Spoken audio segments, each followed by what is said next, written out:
The first pain hit at 3:47 in the morning, not the kind of pain that builds slowly, giving you time to prepare, time to breathe through it, time to reach over and shake your husband awake and say, "It's time." No, this pain arrived like a door being kicked open, sudden, overwhelming, total. Claire sat up in bed with a gasp that tore through the silence of the dark room, her hands flying to her swollen belly, her heart hammering so hard she could feel it in her throat. She was 38 weeks and 4 days pregnant. He was alone. In the bedroom, for a moment, she just sat there in the dark, breathing hard through her nose, fingers pressed against her stomach, waiting for the contraction to pass. And when it did, when that first brutal wave of pressure finally loosened its grip, she looked to the other side of the bed, the side where her husband was supposed to be sleeping.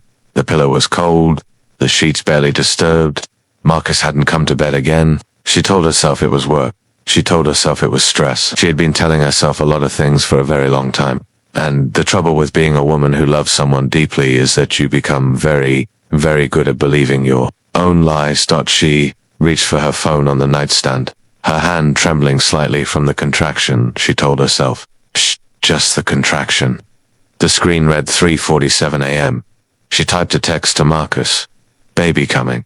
I need you." 3 words. A period. She stared at the screen for 30 seconds, willing the little dots to appear. They didn't. She called him. It rang 4 times and went to voicemail. Claire Donovan, who had spent the last 8 months growing a human being inside her body, who had endured morning sickness so violent she'd lost 12 pounds in her first trimester, who had gone to every single prenatal appointment alone because Marcus was always busy, who had painted the nursery herself because Marcus had promised to do it and never did, who had cried quietly in her car in the hospital parking lot after the 20-week ultrasound when she saw her daughter's tiny beating heart on that screen and realized there was no one beside her to share that moment. Claire Donovan put down her phone, placed both feet on the cold hardwood floor, and began to get herself ready to go. To the hospital. She didn't know then what was waiting for her there. She couldn't have imagined it. And if someone had told her, if some kind, pitying stranger had pulled her aside and whispered the truth, she might not have believed them. Because the truth, when it finally arrived, was not the kind of thing a person could simply be told. It had to be witnessed, it had to be felt, and it had to unfold in a hospital delivery room, under fluorescent lights, in front of people who would never forget it for as long as they lived. But we're getting ahead of ourselves, because to understand what happened that night, you need to understand who Claire was, who Marcus was, and how they arrived at that moment together. You need to understand the kind of love that builds a life, and the kind of betrayal that burns it to the ground. And you need to understand something about choices, about the choices we make when we think no one is watching, and about the way those choices have a remarkable, almost poetic tendency to find their way back to us. So let's go back. Let's go back 3 years, to a rainy Saturday afternoon in October, to a small bookshop in downtown Hartford, Connecticut, where a woman named Claire Adler was standing on a step stool, trying to reach a copy of East of Eden on the top shelf, when a man walked in and changed her life. She was 28 years old. She had warm brown eyes that tilted slightly at the corners, the kind of eyes that made people feel immediately safe. She had dark hair she kept in a loose bun when she was working, and she worked almost always, not because she had to, but because she loved it. She was the kind of person who remembered the names of strangers she met once, who left notes of encouragement for the barista who always seemed tired, who stayed late without being asked, and showed up early without being noticed. She was, in the truest sense of the word, good. Not perfectly good, not naively good, but genuinely, deeply, bone-level good, in the way that some people just are, as though kindness is written into their DNA. She was also, at that particular moment, losing her balance on the step stool. She grabbed for the shelf with both hands, and managed to steady herself just as a voice from below said, "Easy there." She looked down and found a man looking up at her with an expression caught somewhere between concern and amusement. He was tall, broad-shouldered, wearing a charcoal coat that was beaded with rain. He had dark hair and the kind of jaw that looked like it had been designed specifically for a certain kind of woman to find devastating. He was, objectively, striking. "Marcus Donovan," he said, extending a hand. "I'm on a step stool," she pointed out. "I know," he said. "I thought we'd start there." She laughed, a surprised, genuine laugh that she hadn't planned, and she climbed down and shook his hand. And he held it just a half-second longer than strictly necessary, and she thought, oh, just that. Just Oh, they talked for 45 minutes in that bookshop, surrounded by the smell of old paper and rain. He told her he was a real estate developer, that he'd grown up in Boston, that he'd moved to Hartford 6 months ago for a project that had turned into a career. She told him she was a pediatric occupational therapist, that she'd been born and raised in Hartford, that she'd thought about leaving 100 times and never quite managed it. He asked why. She said something about roots, about the idea that home isn't just where you're from, it's the place that holds the version of yourself you most need to remember. He looked at her in a way that made her feel, for a strange and inexplicable moment, completely seen. They had coffee the following Thursday, dinner the Thursday after that. By December they were inseparable, and by the following October, exactly 1 year after the bookshop, which Marcus would later claim was intentional, though she never entirely believed him, he proposed on the rooftop of that same bookshop, which the owner had decorated with string lights specifically for the occasion. Because Claire had talked about that bookshop so often in the past year that the owner, Mrs. Pendleton, had come to feel personally invested in the outcome. Claire said yes before he finished the sentence. She was the kind of person who, when she decided to love someone, loved them completely, wholly, without reservation or escape route. She walked into love the way she walked into everything, with her whole heart, with her eyes open, with a quiet and completely undefended belief that the person in front of her was who they appeared to be. It would take her almost 2 years to understand how catastrophically wrong she was. Marcus Donovan was not who he appeared to be. He was charming, genuinely charming, not the manufactured kind. He was intelligent and funny and occasionally capable of a tenderness that felt completely real, because it was real, in those moments. He was also ambitious in a way that had curdled somewhere along the line into something uglier, a need to win, to dominate, to collect. He collected properties, he collected cars, he collected the admiration of men he respected and the desire of women he didn't. He kept these parts of himself carefully separated, the way you keep chemicals that shouldn't be mixed in different compartments. He was very good at it. He'd been doing it for a long time. His name at the firm was Marcus Donovan, senior partner. His reputation was impeccable. His colleagues respected him, his clients trusted him, and his wife, his beautiful, kind, utterly trusting wife, believed in him with a ferocity that would have moved him if he were capable of being moved by someone else's belief. Her name was Claire, and she was his wife, and she was pregnant with his child, and somewhere across town, in a sleek apartment on the 16th floor of a building Marcus had developed himself, there was a woman named Serena Vale who was also in love with him. Serena was 25. She was a marketing coordinator at a firm that had done work with Marcus's company. She was blonde and ambitious and very, very good at wanting things she wasn't supposed to have. She had known, from the beginning, that Marcus was married. She had decided this was not her problem. Marcus had, in his characteristically smooth way, helped her arrive at this conclusion by emphasizing how unhappy he was at home, how distant Claire was, how the marriage was essentially over in every way that mattered. He was remarkably good at telling this particular story. He'd had practice. Serena believed him because she wanted to. That's usually how it works. Claire found out about Serena at 4 months pregnant, and not because Marcus told her. She found out the way most wives find out, not because the truth was revealed, but because the truth became too large to hide. She found a hotel receipt in the pocket of Marcus's coat while she was taking it to the dry cleaner. A room booked for 2 nights. A Friday and Saturday in February, when Marcus had told her he was at a conference in Boston. The conference was real, she'd verified that much. The hotel receipt was from a different hotel, a nicer one. 40 minutes outside the city, she stood in her kitchen for a long time, holding that receipt. Outside, it was raining, and the kitchen was quiet. Inside her belly, her daughter moved, a slow, rolling shift, like someone turning over in sleep, and Claire put one hand on her stomach and stood very still, and felt the whole architecture of her life begin to change shape around her. She didn't confront him that night. She didn't confront him for 3 days. She waited, and she watched. And she paid attention in a way she hadn't allowed herself to pay attention for months, maybe years. She noticed the way he angled his phone screen away from her when it buzzed. She noticed the way he sometimes looked at her, not with love, but with something that resembled guilt, when he thought she wasn't watching. She noticed the way he was kind to her in sudden, overcompensating bursts, bringing home flowers, suggesting dinner. touching her face with what looked like tenderness, and she understood now that this was not love renewing itself. This was a man managing his conscience. On the third day, she confronted him. She did it calmly.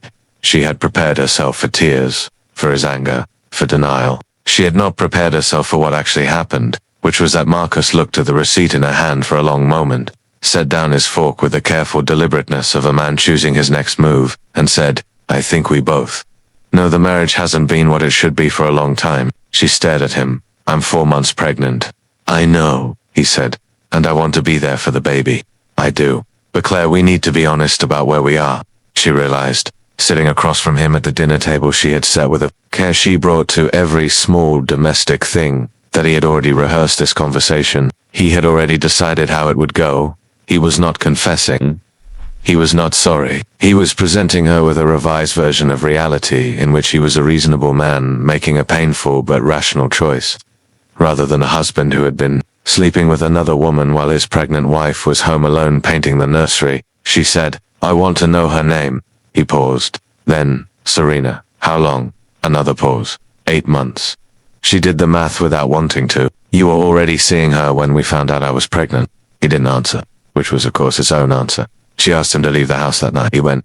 He moved into a hotel, and then, 3 weeks later, he moved into the sleek apartment on the 16th floor. Into the apartment that he had, she would later discover, been paying for since October. 2 months before she'd found the receipt, and for once in her life Claire was grateful that she had trusted her instincts enough to consult a lawyer before confronting him. Because the lawyer had advised her to document everything, and she had. And that documentation would matter very much in the months to come. But the divorce was slow. Everything with Marcus was slow. Because slowness was a weapon, his lawyer was the best in the state. And delay was strategy. And Marcus knew that a woman 8 months pregnant had limited energy for a prolonged legal battle. He knew this, and he used it. He also, in the peculiar and astounding audacity that seemed to be his defining characteristic, continued to insert himself into the pregnancy in ways that made Claire's jaw clench. He showed up to the 30-week prenatal appointment. He texted her wellness check-ins, "How are you feeling?" with the frequency and effectlessness of a corporate newsletter. He made pronouncements about the birth plan as though he were a consultant offering recommendations to a client. He told Claire he wanted to be in the delivery room because he had rights as the father, and he'd spoken to his lawyer about it, and Claire should know that he would not be excluded from his daughter's birth. Claire's own lawyer told her he was right about the legal standing, technically, that excluding him could complicate things. She agreed to let him be present for the birth. What no one discussed, what Marcus failed to mention.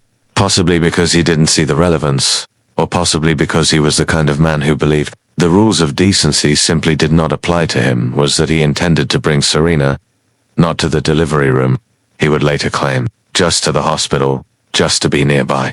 Because Serena wanted to be there, she'd said so, and Marcus had never been good at telling Serena no. Because saying no to the person you were choosing felt, to Marcus, like an acknowledgement that the choice was wrong. So Serena would come.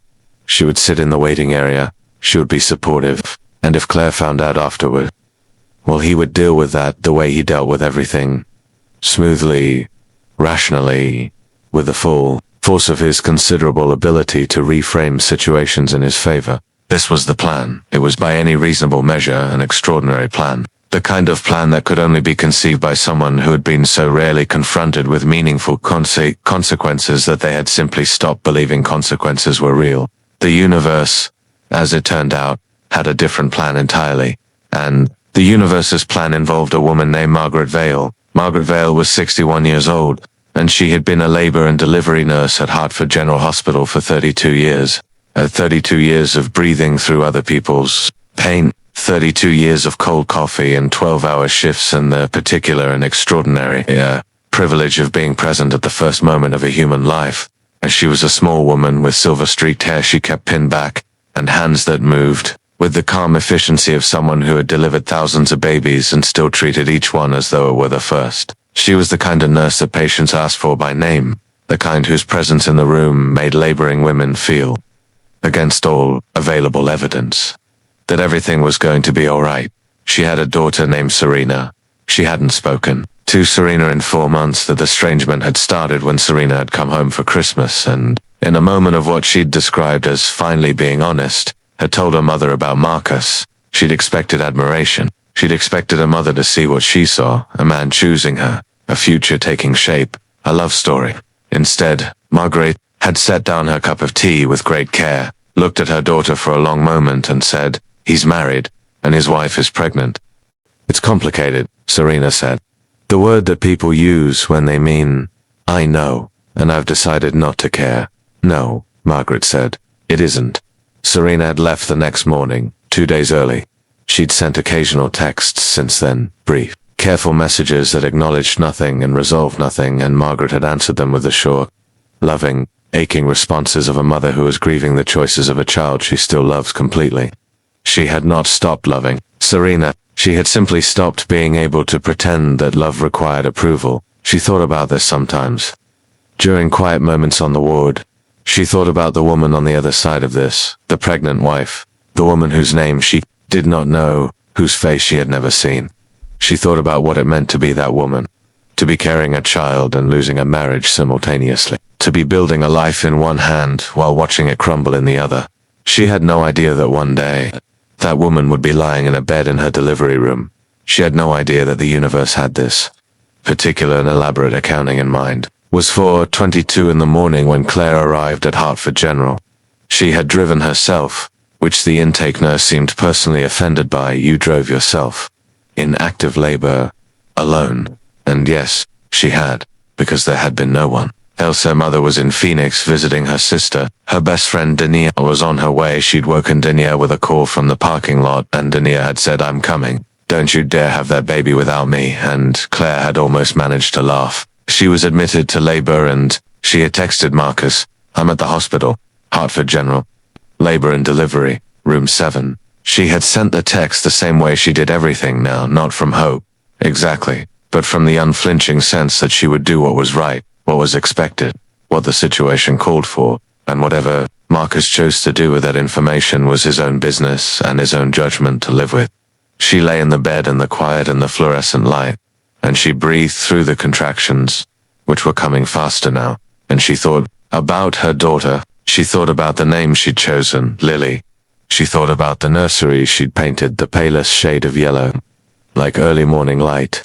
She thought about the small pair of socks in the hospital bag, white cotton with tiny ducks on them that she'd folded and refolded so many times they were almost soft as skin. She thought, "I am enough. We will be enough. Just the two of us. We will be absolutely enough." At 5:15 in the morning, the door to her room opened, and a nurse came in. She was small, silver-haired, with a quiet efficiency and warm eyes that had seen everything and still managed to project steadiness.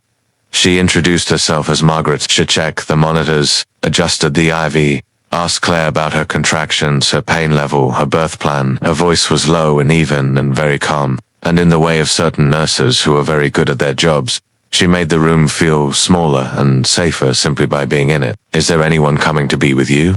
Margaret asked, making a note in the chart.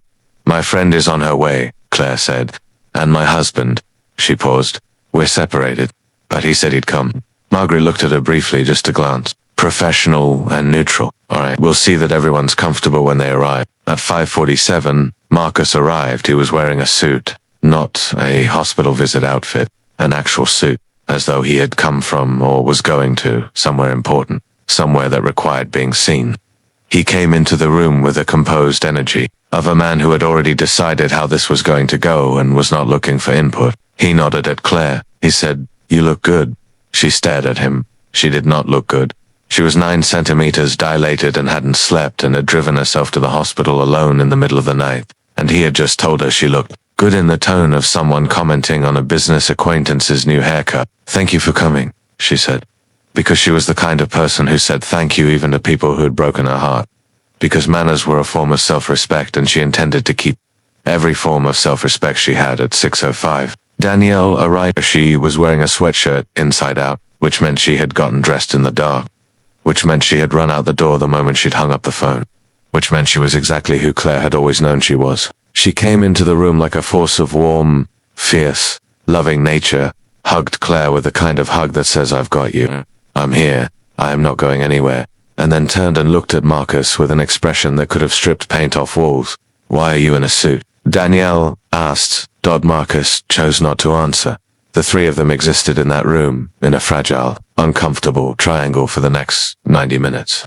Claire laboring and Danielle holding her hand and murmuring encouragement, and Marcus standing near the window checking his phone. He checked his phone with a dedicated frequency of someone who was in contact with someone outside the room. Claire watched him do it out of the corner of her eye, between contractions, and she thought, "She's here." She didn't know why she was so certain. She just was.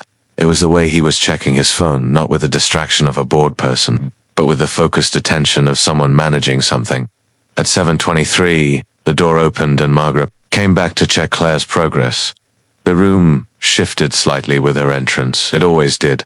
The way rooms shift when someone competent and calm arrives. She checked the monitor readings, spoke quietly to Claire, and then looked at the number on the screen and said, with gentle certainty, "It won't be long now." Marcus's phone buzzed. He looked at it and stepped toward the door. "I'll be right back," he said, to no one in particular. Danielle watched him go. She looked at Claire. Claire was staring at the ceiling, breathing through a contraction, and when it passed she said, very quietly, "She's here, isn't she?" He brought her. Danielle was quiet for a moment. Then, "I don't know." He checked his phone 47 times. "In the last hour," Claire said. I counted. She turned her head to look at Danielle. "I'm fine. It doesn't matter. Nothing matters right now except Lily." Margaret had been moving quietly around the room, adjusting things, checking readings, doing the small and constant work of her job. And she paused when she heard the name. Lily. She didn't show it on her face. She'd spent 32 years learning to keep her face professional and steady, but something moved through her. She looked at Claire, at this woman in the hospital bed, dark hair, warm eyes, a face that was exhausted and hurting and somehow, stubbornly, still composed. She looked at her and she thought, that's her. She didn't know for certain. How could she didn't know her daughter's boyfriend's wife's name. She had never asked for it, had not wanted to make it more real than it already was. But something in her, the part that had spent decades reading rooms and people and the unspoken language of bodies in crisis, something said, that's her. She finished what she was doing and left the room. And she stood in the hallway for a moment with one hand on the wall, very still. And then Marcus came back down the hallway, walking toward room 7. And behind him, a half step behind, as though she had been asked to stay back, was a young blonde woman in a beige coat, her eyes moving down the hallway with the careful, curious attention of someone who is somewhere they are not supposed to be, and is trying very hard not to look like it. Margaret looked at this woman. The woman looked at Margaret. It was the precise moment at which the universe's accounting came due. The color drained from Serena's face. So completely and so quickly that for a moment she looked genuinely unwell, like someone who had been told devastating news. Her lips parted. Her eyes went wide. She stopped walking. Margaret did not stop walking. She moved toward her daughter with the slow, deliberate calm of someone who has made a decision and is not uncertain about it. And she said, in a voice so quiet that Marcus, who had continued walking, did not immediately register that anything was happening. Serena said, "Mum." It came out as barely more than a breath. "What are you doing here?" Margaret said. There was a pause. The kind of pause that is not really a pause but a reckoning. Serena's eyes moved to the door of room 7, then back to her mother. She said, "He asked me to come. He wanted me here." Margaret looked at her daughter for a very long time. In that look was everything, the love and the grief and the disappointment and the anger and the bone-deep, unshakable maternal love that does not stop even when it is breaking. Then she turned and she walked back to room 7, and she knocked. Once on the open door and stepped inside. Marcus was standing near the window again. He looked up when she came in. "I need to speak with you in the hallway," Margaret said. She said it the way she said everything, professionally, quietly, with the authority of someone who does not ask twice. Marcus looked mildly inconvenienced. "Can this wait?" "My wife." "No," Margaret said. "It cannot." Something in her tone, something that brooked no negotiation, made him move. He followed her into the hallway. Claire watched him go. Danielle watched Claire watch him go, in the hallway. Margaret stood facing Marcus and she said, in a voice that was perfectly controlled and absolutely without mercy, "I am the nurse assigned to your wife's delivery today. I am also Serena Valls." The silence that followed was extraordinary. Marcus went very still. He looked at her, at this small, silver-haired woman in scrubs, and she could see him doing the calculation, could see him running the numbers, searching for the angle, looking for the version of this that could still work in his favor. It wasn't one, Margaret continued. Your girlfriend is in this hallway. I don't know what you were thinking bringing her here. I suspect you were not thinking at all, which seems to be a habit. What I am telling you, right now, is that she cannot be here. This is a medical facility. This is your wife's delivery, and your wife is about to bring your child into the world. Serena will leave, and you will decide, right now, whether you are going to be in that room in the capacity of a father, or whether you are also going to leave. Marcus opened his mouth. Before you say anything, Margaret said, understand that I have worked in this ward for 32 years. I have seen every kind of man. I have seen men rise to occasions they didn't know they were capable of, and I have seen men confirm, in the most important moment of their lives, exactly what they are. You have about 30 seconds to decide which one you're going to be today. He closed his mouth. He stood in the hallway for a very long time. And whatever was happening inside Marcus Donovan in those seconds, whatever calculation was being run, whatever version of himself he was confronting, the outcome was this. He said nothing. He walked back down the hallway to where Serena was standing. He spoke to her in a low voice. Serena looked past him toward her mother, and for just a moment, something crossed her face, something complicated and painful and young. Then she turned and walked toward the elevator, and the doors opened, and she was gone. Marcus came back down the hall. He stopped in front of Margaret. He could not meet her eyes. He said, I'd like to go back in. Then go, she said. He went. Margaret stood in the hallway alone for a moment, her hands at her sides, her face composed. She breathed in once, deeply, the way she had learned to do over 32 years of standing in hallways like this one, absorbing the weight of other people's crisis before walking back in to do her job. Then she walked back in to do her job. She did not tell Claire what had happened in the hallway. It was not her place. She told herself this firmly, and she believed it, and she went about the remaining work of the morning with the full and skilled attention of someone who loves what they do. She monitored. She coached. She held Claire's hand through the last brutal contractions and said, "You're doing beautifully," in a voice that was calm and sure, as she meant it. She watched a woman she had never met labor alone, except for a friend and an estranged husband, who couldn't put down his sense of injury long enough to be a real presence in the room. And she felt a clean and uncomplicated admiration for this woman who asked for nothing and just kept going. At 8:51 in the morning, Claire's daughter was born. She was 6 pounds, 11 ounces, and she came into the world crying, a strong, full, indignant cry, like someone who had been waiting to say something important. She had dark hair and her mother's tilted eyes and a perfect rosebud mouth that was already doing the thing that newborn mouths do. Searching the air for something to hold on to, Claire made a sound when they placed that baby on her chest that was not a word and was not quite a cry. It was something underneath both of those things. Something that lived in the register of pure human feeling, below language. She held her daughter and she pressed her lips to that dark hair and she said, "Hi Lily, I'm your mum. I've got you.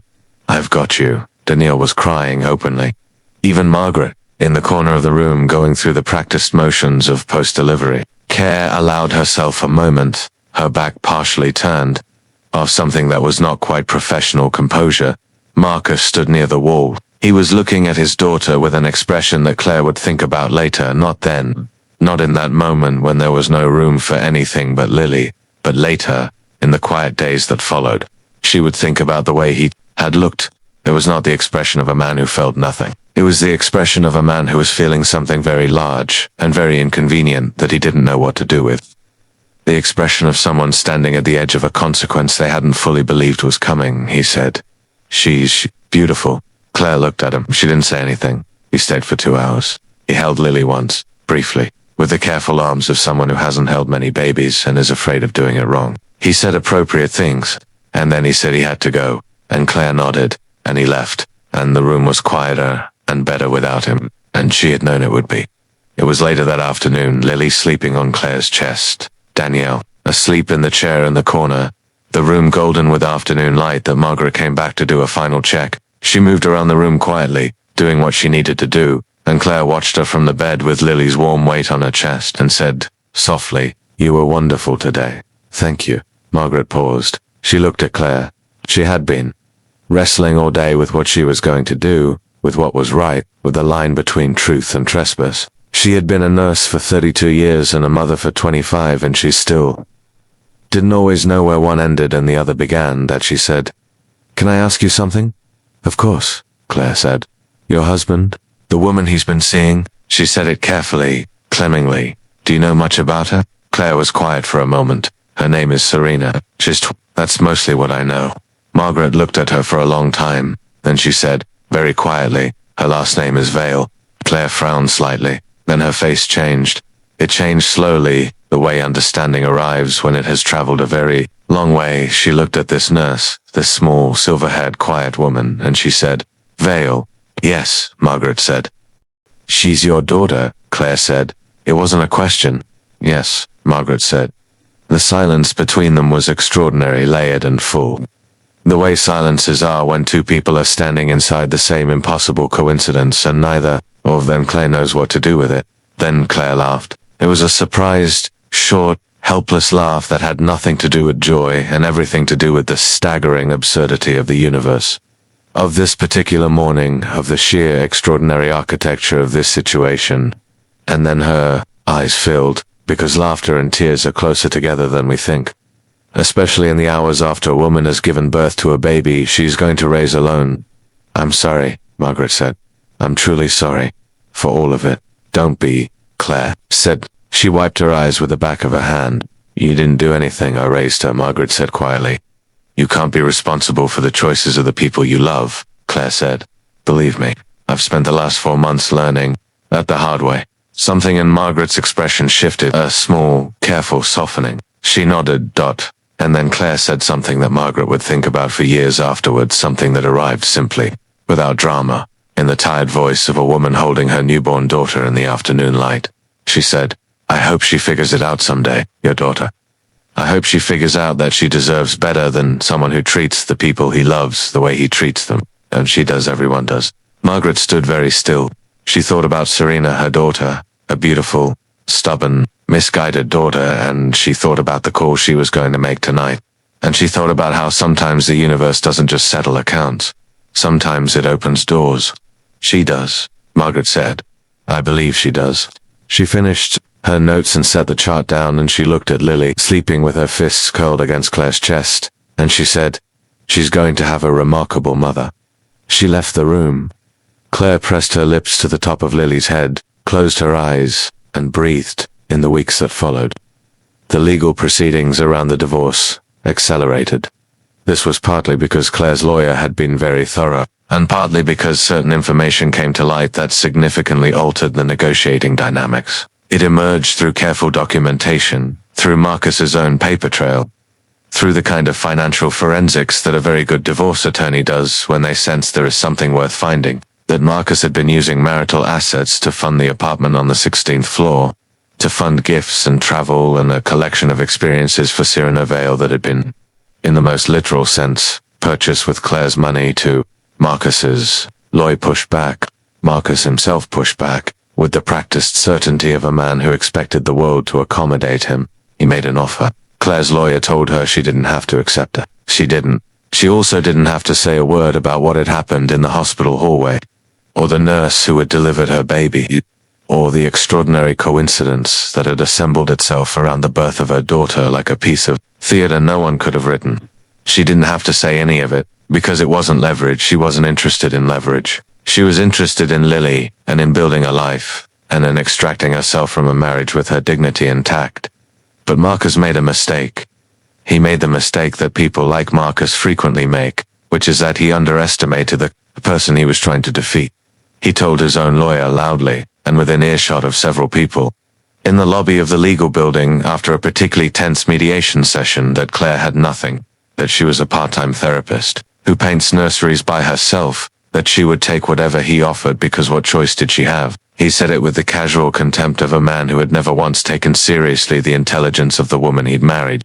And one of the people within earshot was a junior associate at Claire's lawyer's firm, who had very good hearing and very careful hands, and who wrote down what she heard the moment she got back to her desk. It went into the file. It changed the negotiation in the end. Claire walked away with the house fully paid, as it had been purchased with her inheritance from her grandmother, a fact she had documented from the beginning, a settlement that reflected the full extent of the marital funds that had been redirected without her knowledge, and primary custody of Lily with generous visitation for Marcus, because Claire was the kind of person who, even in anger, understood that a daughter needs her father to be as good as her father is capable of being. She moved forward with the quiet, irresistible momentum of someone who has been underestimated so many times that she has stopped even noticing it. She repainted the nursery. Not the pale yellow, something warmer. A sunrise orange, almost a peach, the color of the light in the room when she and Lily lay together in the mornings, and Lily looked at the world with her wide, wandering eyes, as though every single thing in it was extraordinary and worth examining. Claire thought this was probably the correct response to the world. She was trying to learn it. Danielle came over every Tuesday and most Sundays.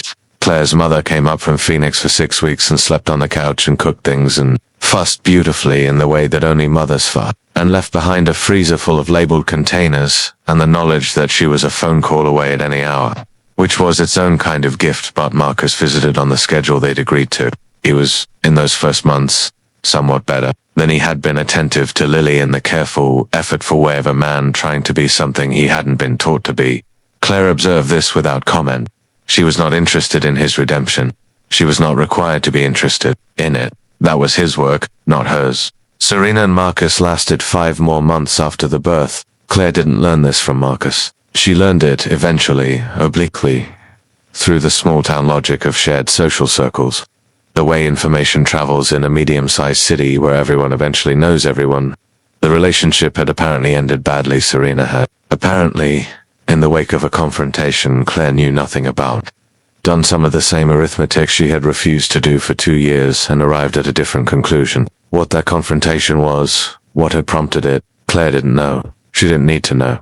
What she did know, what she learned 6 months after the birth, in a way that completed the story in her mind even though it had already ended, even though she had already moved past it into the life she was building, was that Serena had called her mother. She knew this because Margaret had reached out to her. Her card, first, a simple, handwritten card that said, "I think about you. And your daughter often. I hope you are well." Then, a few weeks later, a text, "I hope this isn't overstepping. I wanted you to know that my daughter came to see me. She's doing the work of trying to understand the choices she made. I thought you might want to know, for whatever it's worth." Claire read that text 3 times. She sat with it. She thought about what it means to be a mother, not just to Lily, but in the larger sense, the sense of what you carry for another person, what you refuse to let them carry alone. She thought about Margaret standing in that hallway, between her daughter and the right thing to do, and choosing without hesitation. She thought about what it costs a person to do that, and what kind of strength it requires, and how that kind of strength doesn't happen by accident. It is built over decades, through 1,000 smaller choices that no one sees. She texted back, "It means a great deal. Thank you for telling me. I hope she's okay." A pause. Then, "She will be. She's my daughter." And, somehow, in those 4 words, the whole thing was contained. The love and the grief and the absolute certainty of a mother who has not stopped believing in the person she made, even when that person made it very hard to keep believing. Claire put her phone down and went to the nursery, where Lily was in the middle of the miraculous and astonishing business of existing, waving her hands in the air as though conducting something invisible, making the small sounds that babies make when they are well fed and warm and recently held, which are the sounds of pure contentment, of life before it learns to want. She was 7 months old and she had her mother's eyes and a laugh that sounded like bells falling downstairs. And the sight of her filled Claire with a feeling so enormous and specific that it had no name yet. Perhaps it never would. Perhaps some feelings exist beyond language, in the register of the pure and essential, the register where all the important things live, the things that survive the rest, the things that are left when everything else has fallen away. She lifted Lily out of the crib. Lily grabbed 2 fists full of Claire's hair, which was Lily's current preferred activity. And Claire winced pleasantly and pressed her lips to her daughter's cheek and said, "You are the best thing that has ever happened to me. Do you know that?" "You are the best thing," Lily for her part said, which seemed, under the circumstances, entirely sufficient. Here is what Marcus Donovan learned in the year that followed, or what he had the opportunity to learn, which is not always the same thing. He learned that the woman he had dismissed as someone with no leverage had, in fact, been keeping careful records since the beginning. He learned that the house he'd considered a chip in the negotiation had never been negotiable. He learned that the reputation he'd spent 15 years building in Hartford's development community is made, in part, of the stories that other people tell about you in rooms where you're not present. And that Hartford is a smaller city than it appears, and that people have long memories for how men treat their pregnant wives. He learned that his daughter had his jaw and her mother's eyes, and that Lily looked at him with those tilted, warm eyes, Claire's eyes, with an openness and trust that he had done nothing to earn and was receiving anyway, as the unreserved gift of a baby who did not yet know how to withhold love, and he understood for the first time, in a way he felt physically, what it means to be given something you haven't deserved. Whether he became better, or only tried harder to appear better, that is not a story that ends quickly. That is the slow work of a lifetime. But this story ends here. It ends on a Thursday morning in April, when Lily is 9 months old and has recently discovered the extraordinary power of pulling herself to standing, by gripping the coffee table, and then looking around with the astounded, triumphant expression of someone who has just understood gravity for the first time and is extremely pleased with herself. It ends with Claire Donovan in her kitchen, the kitchen of her house, the house she has kept and filled with the evidence of her life, making coffee and watching her daughter navigate the geography of the living room floor with the focused intensity of a very small explorer. Her phone is on the counter. On the screen is a text from Danielle. Brunch Sunday? I found a place with bottomless mimosas and a kids menu. And below it, one from her mother, sending a package for Lily. Don't let her eat the wrapping paper this time. And one from her lawyer, brief and final. Papers are signed. It's done. She reads them in order. She makes her coffee. She looks out the kitchen window at the backyard, which is beginning to green at the edges the way things do in April, tentatively, as though testing whether it's really safe, as though the world is checking to see if the cold is really gone before committing to the warmth. She thinks, yes, she thinks, it is safe. It is warm. You can come out now. There is a particular thing that happens to a person after they have survived something. Difficult, not just survived it, but come through it with themselves more or less intact.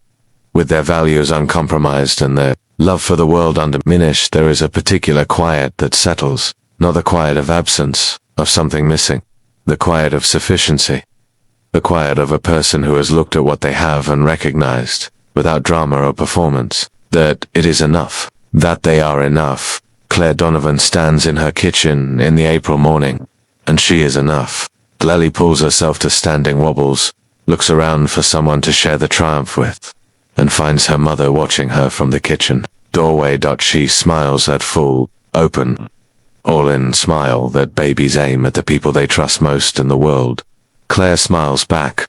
Outside, the world is getting warmer, and somewhere across town, in an office building Marcus Donovan still hasn't stopped going to every morning, there is a framed photo on his desk, Lily at 3 months old, wrapped in a blanket, sleeping. He put it there the week after she was born.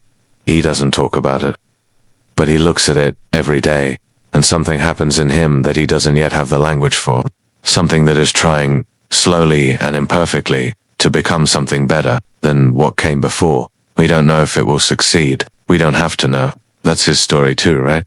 This one belongs to Claire, and to Lily, and to all the women who drove themselves to the hospital in the dark, who counted down the contractions alone, who painted the nursery and folded the tiny socks and loved fiercely and kept going.